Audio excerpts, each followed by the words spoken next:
menyampaikan pertama itu diperiksa tanggal 18 Maret 2025. Apa seperti itu benar?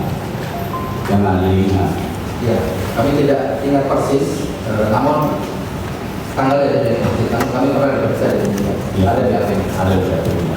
Nah, ya kalau ada di AP yang tadi Anda bilang tanggal 18 Maret itu, artinya Anda diperiksa setelah terdakwa kita ini menjadi tersangka. Itu masuk. Jadi Anda menjadi ahli pada saat di tingkat proses penyidikan, terdakwa kita ini sudah ditahan, sudah menjadi tersangka. Artinya tidak sesuai prosedur, kan begitu. Makanya saya mau tegaskan kepada saudara pertama soal itu. Enggak ingat. Tanggalnya saya pastinya tidak ingat. Baik. Yang kedua, soal mohon izin saudara ahli, saya bertanya terkait dengan izin terkait dengan S3 saudara. Tadi kan konsentrasinya pidana. Kalau bisa Anda jelaskan pidana itu ke mana? Ke pidana korupsi apa untuk penulisan karya tulis Anda di Izin yang mulia, apakah perlu dijawab? ya karena saya penasihat hukum ya langsung fokus saja bahwa ahli ini kan ahli tentang tindak pidana pencucian uang. Terlepas daripada backgroundnya itu apa, silakan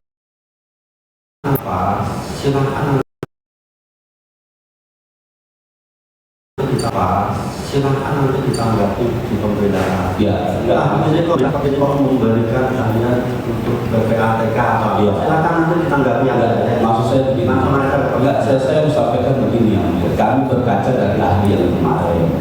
Ya, kami mendapat informasi ini nanti insya Allah kami akan dapat buktinya. Kembali lagi Ya, ke pertanyaan kita sudah jelas ya. Kita Jadi sudah jangan sampai ada ahli yang nanti kalau kita bukan ahli yang sebenarnya yang itu yang maksud kami yang mau kami sampaikan. makanya kita sampaikan ya.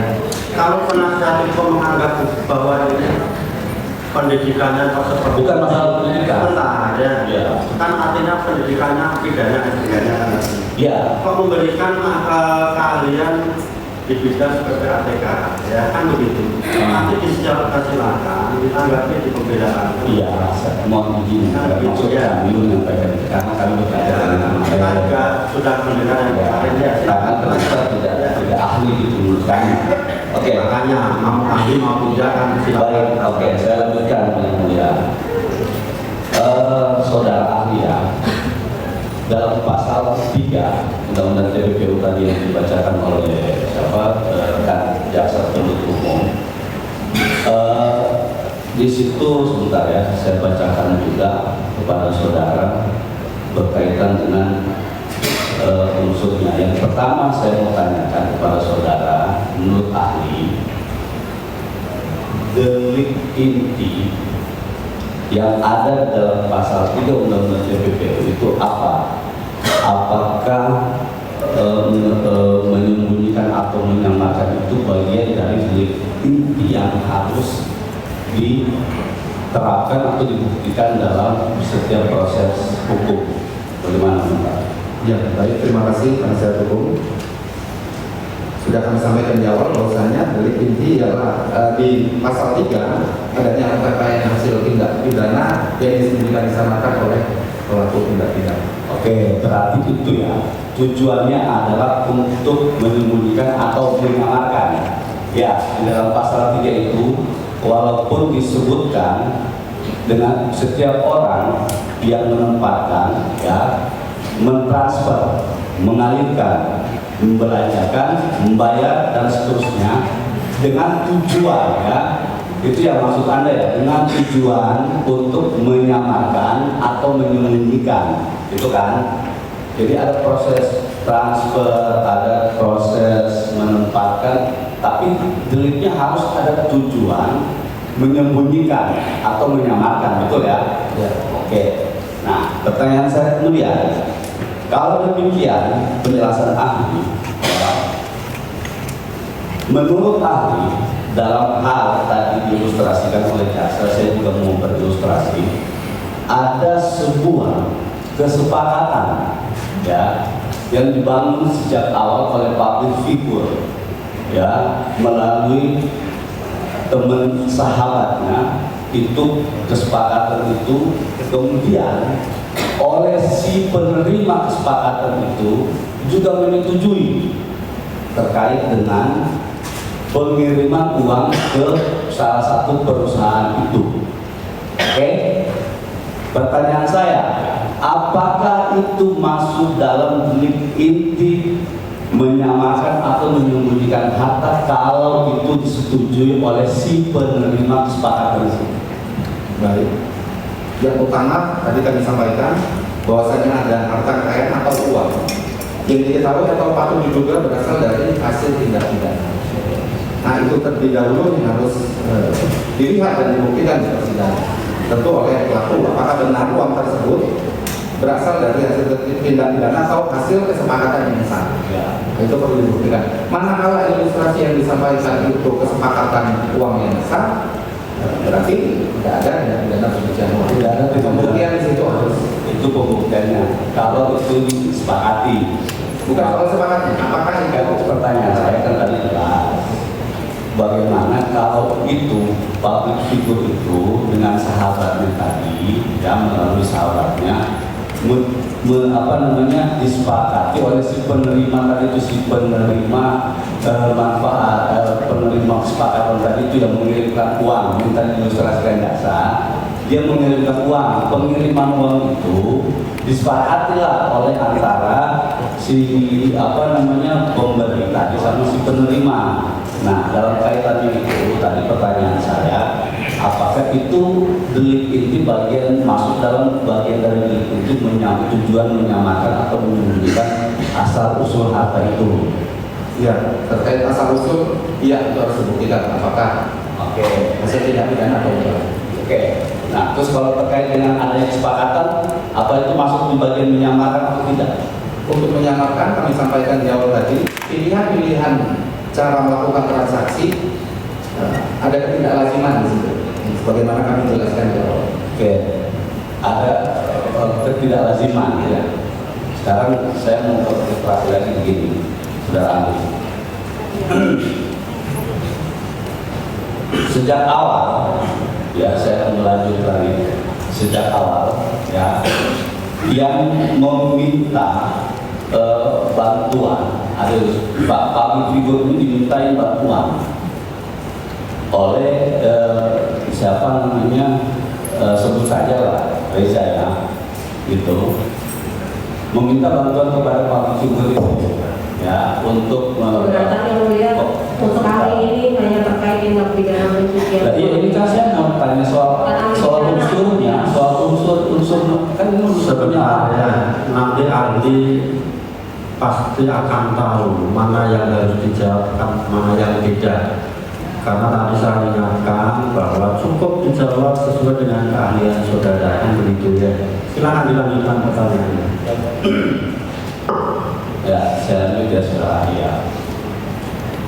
Reza meminta tolong kepada public figure, ya, untuk dalam satu kesepakatan atau kerjasama, gitu kan. Nah, melalui sahabatnya tadi ini, gitu kan. Nah, oleh kesepakatan itu sama-sama disetujui selama 1 tahun, tentang waktu 1 tahun bekerja. Nah, tujuan kesepakatan itu ada apa? Ya, untuk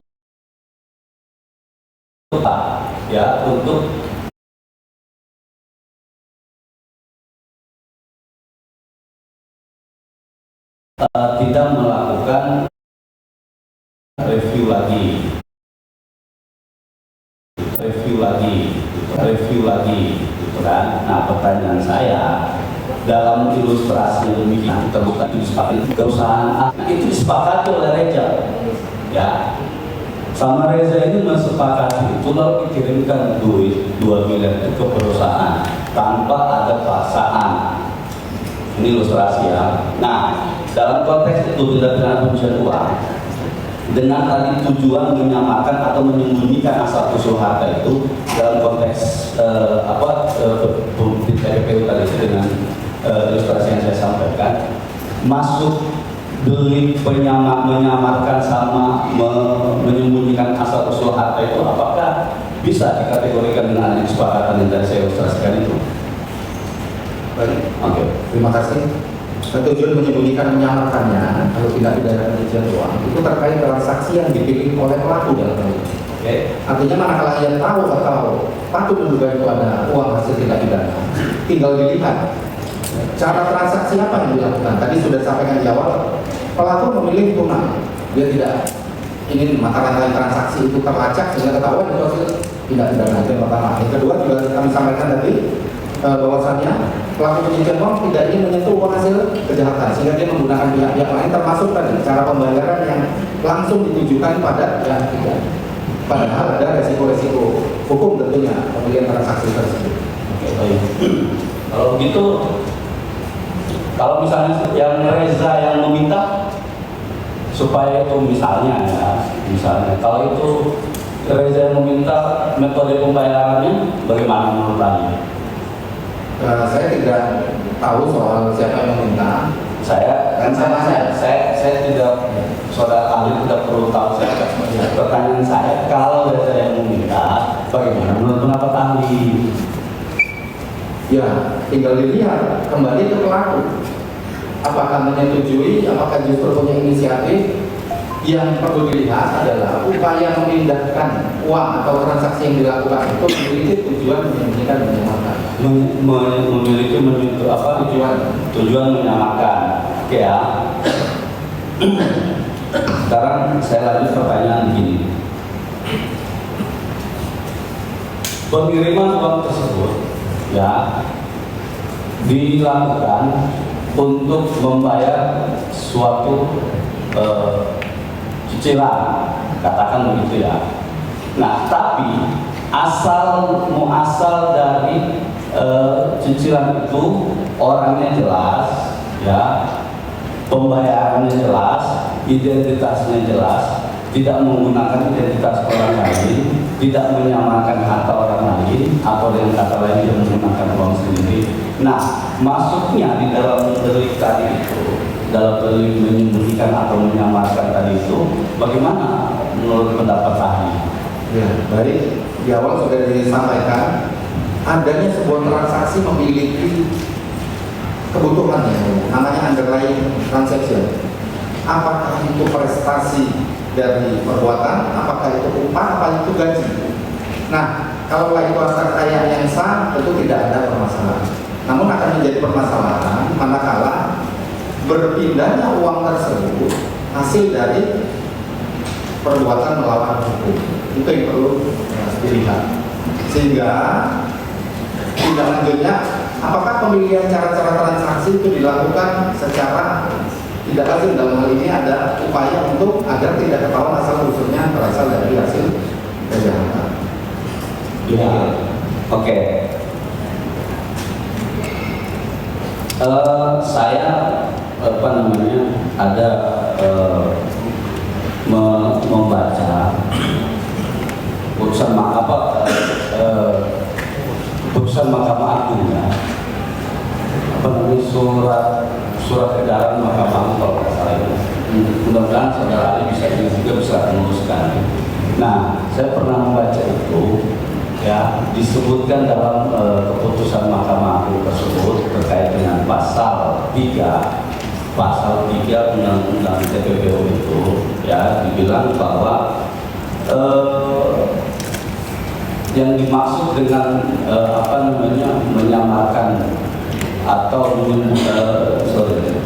menyamarkan ya, tujuan menyamarkan uang itu ya, misalnya dalam konteks begini, seseorang membeli satu barang, kan? Saya ilustrasikan misalnya saya membeli barang, misalnya kursi, ya. Nah, kursi itu saya beli menggunakan uang orang lain dan mengatasnamakan orang lain. Ini pendapat Mahkamah Agung ya, dalam keputusan itu. Nah, kemudian ketika itu terjadi, maka kemudian dalam hal ini terlihat mens rea atau niat jahat dari seorang pelaku memang untuk tujuan menyamarkan asal usul harta itu, karena sejak awal dia sudah tidak menggunakan identitas pribadinya tadi seperti yang saya ilustrasikan. Nah, dalam konteks yang demikian, ya ini tadi masih berkaitan dengan pertanyaan saya sebelumnya, pembayaran uang sebesar 2 miliar itu, si penerima, si Reza tadi itu mengetahui tujuan uang itu dibayarkan adalah untuk pembayaran sebuah rumah atas nama seorang public figure tadi, pembayarannya. Nah, pertanyaan saya, yang Anda bilang kan tadi delik intinya adalah tujuannya harus disamarkan begitu sehingga tidak terlacak atau terlihat gitu kan, bahwa seolah-olah uang itu adalah legal kan begitu di dalam undang TPU. Nah, pertanyaan saya, dengan hal yang saya sampaikan tadi, ilustrasi yang saya sampaikan tadi, si Reja ini tahu bahwa uang itu ditujukan kepada satu perusahaan yang sah, di mana perusahaan itu terdapat rumah milik public figure ini yang dibeli sejak awal. Oleh karenanya duit itu disuruh transfer ke sana. Nah, pertanyaannya, konteks menyamarkan dengan ilustrasi seperti yang tadi saya sampaikan itu menurut Anda bagaimana? Baik, kami ulangi kembali yang mulia.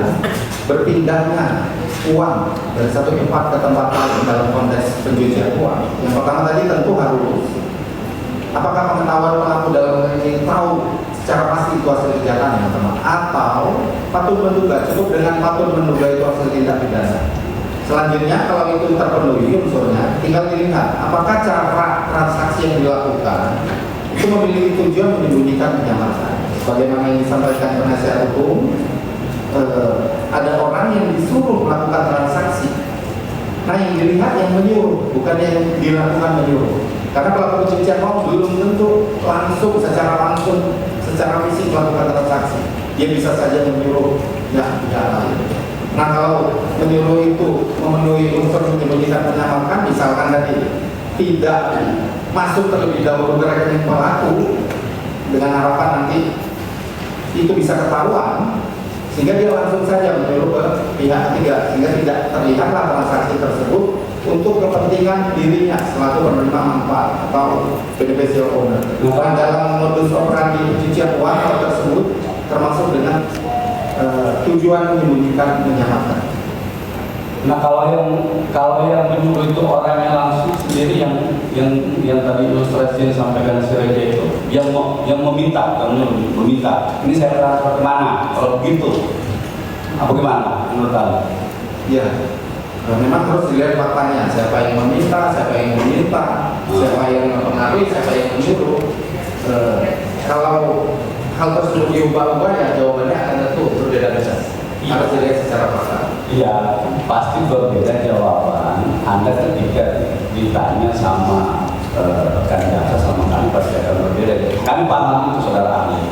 Nah, maka tadi sama majelis sudah sampaikan apa yang ditanya dijawab kan begitu. Tadi rekan ahli, saudara ahli sudah ditanya oleh rekan jaksa, sudah terjawab. Kan saya juga bertanya nih, jadi Anda jangan menginterpretasikan lagi narasi. Iya, gitu loh. Nah, kan tadi saya sampaikan, kalau yang meminta uang ini saya harus transfer kemana? Kalau yang meminta itu adalah si pemilik uang, ya, meminta kepada orang yang akan diberikan uang. Nah, ini pertanyaan saya. Nah, bagaimana konteks menyembunyikan menyamarkan asal usul harta dalam TPPU itu, saudara ahli, bisa dijelaskan? Ya, baik, terima kasih Mas Eko. Tadi disampaikan ada pihak yang bertanya ini mau kemana seperti itu. Nah, itu bertanya. Yang mau kemananya itu kan pemerintah. Kesana saja, tunai saja, ke A, ke B, ke C. Nah, itu perintah yang terjadi. Itu perintah pertanyaannya yang menjadi permasalahan. Itu yang memerintahkan. Yang bertanya itu yang memerintah. Yang memerintahkannya. Yang mempunyai duit itu yang merintah ya. Bukan. Begitu. Yang meminta. Begitu loh, saudara ahli dengerin. Pertanyaan saya dengerin ya. Si pemilik uang bertanya, ya bertanya, uangnya bayarnya bagaimana? Tadi itu sudah disepakati mau bayarnya bagaimana, ya. Lalu disampaikanlah oleh rekan sahabat public figure tadi ini, bayarnya 2 miliar ke perusahaan, 2 miliar cash. Lah, kalau begitu keterangan ahli berarti si pemberi perintah tadi ini yang melakukan tujuan mensreal melakukan TPPU. Iya, Pak Lukman. Yang meminta itu orang yang disuruh. Yang meminta Orang yang disuruh. balik lagi tadi katanya yang memberikan perintah. Sekarang orang yang disuruh. Gimana? Yang memberikan perintah orang yang ditanya. Oke, Ya, itu jelas. Oke. Saya lanjut. Anda kan ahli TPPU ya. Anda tahu nggak ada 3 mekanisme sebuah konsep di dalam undang-undang TPPU. Mohon maaf saudara ahli, saya bilang, saya kebetulan baru selesai S3 juga, saya kebetulan disertasi saya ini tentang TPPU. Ya. Nah, TPPU itu ada 3 tahapan yang harus dilakukan dalam konteks asas dan teori hukum. Ada 3 tahapan yang harus dilakukan, sehingga kalau ketiga tahapan itu dilakukan secara sistematis, maka baru kemudian dapat disimpulkan orang terhadap pelaku. Apakah Anda tahu ada 3 tahapan dalam pencucian uang, tindak pidana pencucian uang? Placement, integration, itu Anda tahu? Learning, Ya, Anda tahu itu? tahu. 3 tahapan ini harus dilewati. Anda tahu? Enggak, saya cuma mengingatkan. Anda tahu ada 3 tadi. Pertanyaannya apa? Nah, pertanyaan saya, ketika 3 tahapan tadi ini ya tidak dilakukan atau salah satunya dilakukan, itu apakah dia masih dapat memenuhi konteks dalam menyamarkan atau menyembunyikan asal usul harta tadi? Baik, terima kasih penasihat hukum. Untuk orang dapat diminta pertanggungjawaban melakukan tindak pidana pencucian uang, tetap merujuk ke pasal 3, 4, atau 5 Undang-Undang 8 2010 ini. Namun di dunia global itu memiliki referensi secara umum yang mengemukakan sebuah azas ada 3 pola, bukan tahap, pola integration, layering, pola placement, layering, dan integration. Dunia global menyepakati pola tersebut, bahwasanya di seluruh belahan dunia pasti dari salah satu 3 kegiatan tersebut dilakukan oleh pelaku pencucian uang sebagai referensi umum. Untuk dapat dimintai pertanggungjawaban tetap kembali ke pasal 3, 4, dan 5 tindak pidana pencucian uang. Artinya itu bukan sebuah tahapan. Terima kasih. Oke, nah itu bukan sebuah tahapan. Jadi kalau misalnya tadi soal placement itu artinya kan itu memasukkan uang ya ke dalam satu sistem perbankan, kan begitu. Itu soal placement. Yang kedua soal layering tadi, bahwa itu sumber asal usul harta awal dengan asal usul harta awal dengan harta hidup atau awal atau harta yang baru diperoleh dari harta kejahatan itu ya. Nah itu yang ketiga tadi soal integration, menempatkan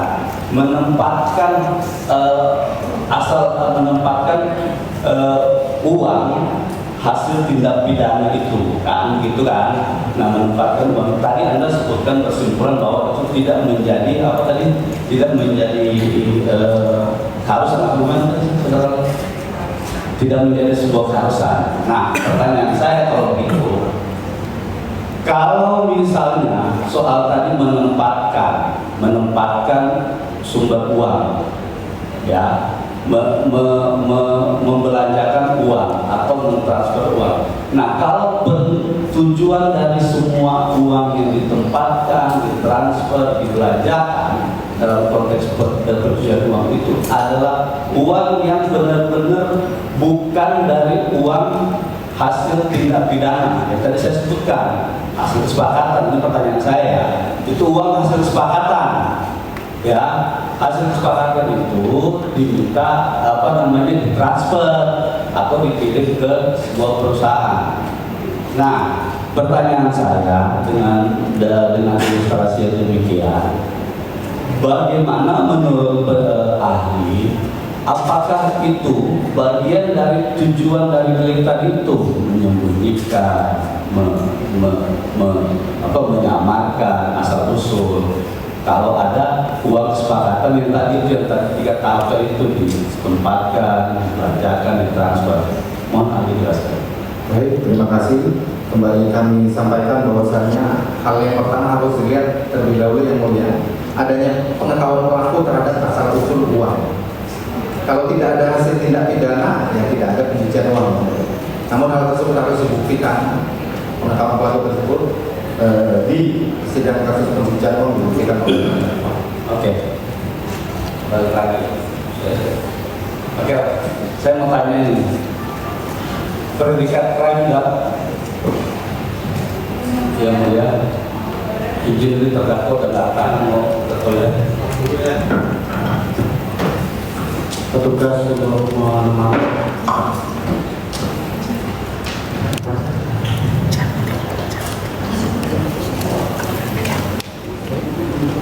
Yang mulia,